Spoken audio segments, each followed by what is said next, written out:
जय श्री हरि विष्णु। दोस्तों, आइए रविवार व्रत की कथा और उनकी महिमा के बारे में जानते हैं।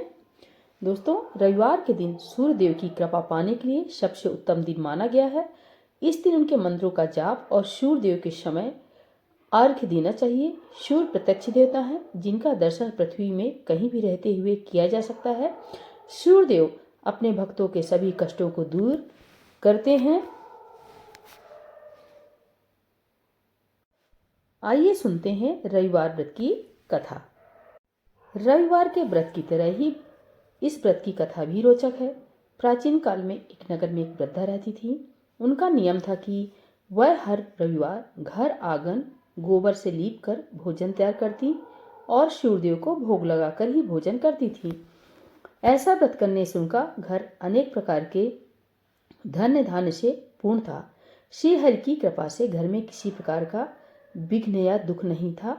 सब प्रकार से घर में आनंद रहता था। इस तरह कुछ दिन बीत जाने पर उनकी एक पड़ोसन, जिसकी गौ का गोबर वह वृद्धा लाया करती थी, विचार करने लगी कि यह वृद्धा सर्वदा मेरी गौ का गोबर ले जाती है, इसलिए अपनी गौ को घर के भीतर बांधने लग गई। वृद्धा को गोबर न मिलने से रविवार के दिन अपने घर को न लीप सकी, इसलिए उसने न तो भोजन बनाया, न भगवान को भोग लगाया तथा स्वयं भी उसने भोजन नहीं किया। इस प्रकार उसने निराहार व्रत किया। रात्रि हो गई और वह भूखी सो गई। रात्रि में भगवान ने उसे स्वप्न दिया और भोजन न बनाने तथा लगाने का कारण पूछा। वृद्धा ने गोबर न मिलने का कारण सुनाया। तब भगवान ने कहा कि माता, हम तुमको ऐसी गौ देते हैं जिसे सभी इच्छाएं पूर्ण होती हैं, क्योंकि तुम हमेशा रविवार को गौ के गोबर से लीप कर भोजन बनाकर मेरा भोग लगाकर खुद भोजन करती हो। इससे मैं खुश होकर तुमको वरदान देता हूँ। निर्धन को धन और बांझ स्त्रियों को पुत्र देकर दुखों को दूर करता हूँ तथा अंत समय में मोक्ष देता हूँ। स्वप्न में ऐसा वरदान देकर भगवान तो अंतर ध्यान हो गए और वृद्धा की आंख खुली तो वह देखती है कि आंगन में एक अति सुंदर गौ और बछड़ा बंधे हुए हैं। वह गाय और बछड़े को देखकर अति प्रसन्न हुई और उसको घर के बाहर बांध दिया और वहीं खाने को चारा डाल दिया।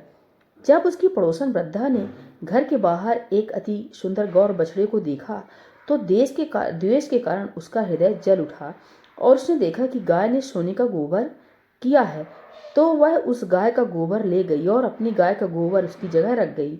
वह नित्य प्रति ऐसा ही करती रही और सीधी साधी वृद्धा को खबर इसकी नहीं थी।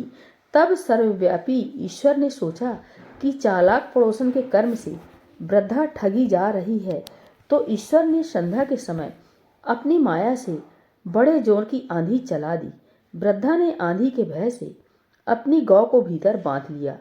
प्रातःकाल जब वृद्धा ने देखा कि गौ ने सोने का गोबर दिया तो उसके आश्चर्य की सीमा न रही और वह प्रतिदिन गौ को घर के भीतर ही बांधने लगी।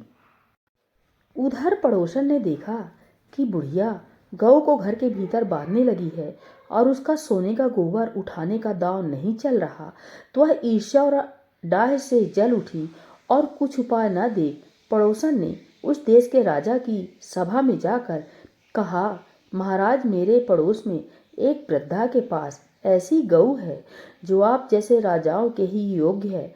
वह नित्य सोने का गोबर देती है। आप उस सोने से प्रजा का पालन करिए। वह वृद्धा इतना सोने का क्या करेगी? राजा ने यह बात सुनकर अपने दूतों को वृद्धा के घर से गऊ लाने को आज्ञा दी। वृद्धा प्रातः ईश्वर का भोग लगा भोजन ग्रहण करने जा ही रही थी कि राजा के कर्मचारी गऊ खोलकर ले गए। वृद्धा काफी रोई चिल्लाई, किंतु कर्मचारियों के समक्ष कोई क्या कहता। उस दिन वृद्धा गऊ के वियोग में भोजन ना खा सकी और रात भर रो रो कर ईश्वर से गऊ को पुनः पाने के लिए प्रार्थना करती रही। उधर राजा गऊ को देखकर बहुत प्रसन्न हुआ, लेकिन सुबह जैसे ही वह उठा सारा महल गोबर से भरा दिखाई देने लगा। राजा यह देख घबरा गया। भगवान ने रात्रि में राजा को सपने में कहा कि हे राजा, गाय वृद्धा को लौटाने में ही तेरी भलाई है। उसके रविवार के व्रत से प्रसन्न होकर मैंने उसे गाय दी थी। प्रातः होते ही राजा ने वृद्धा को बुलाकर बहुत से धन के साथ सम्मान रहित गौ बछड़ा लौटा दिया। उसकी पड़ोसन को बुलाकर उचित दंड दिया। इतना करने के बाद राजा के महल से गंदगी दूर हुई। उसी दिन से राजा ने नगरवासियों को आदेश दिया कि राज्य की तथा अपनी समस्त मनोकामनाओं की पूर्ति के लिए रविवार का व्रत रखा करो। व्रत करने से नगर के लोग सुखी जीवन व्यतीत करने लगे। कोई भी बीमारी तथा प्रकृति का प्रकोप उस नगर पर नहीं होता था। सारी प्रजा सुख से रहने लगी। दोस्तों, रविवार व्रत कथा पूरी हुई। अब सुनते हैं रविवार व्रत पूजन विधि। दोस्तों, जानकारी अच्छी लगे प्लीज लाइक सब्सक्राइब करना ना भूलें। तो रविवार व्रत की पूजन विधि। रविवार का व्रत कम से कम 12 व्रत अवश्य रखना चाहिए। हालांकि यदि संभव हो तो पूरे साल रखना चाहिए। सूर्य को जल देने के बाद भगवान सूर्य के बीज मंत्र की कम से कम 5 माला का जाप जरूर करें। इसके बाद रविवार व्रत की कथा पढ़ें। व्रत के दिन सुबह स्नान ध्यान करके लाल रंग के कपड़े पहने और उगते हुए सूर्य को अर्घ्य दें। इस दिन केवल गेहूं की रोटी या गेहूं का दलिया और गुड़ का सेवन करें। ऐसा करते हुए जब आपके व्रत का संकल्प पूरा हो जाए तो कम से कम 2 ब्राह्मणों को आदर के साथ भोजन कराएं एवं अपने सामर्थ्य के अनुसार सूर्य से संबंधी वस्तुएं दान और दक्षिणा दें।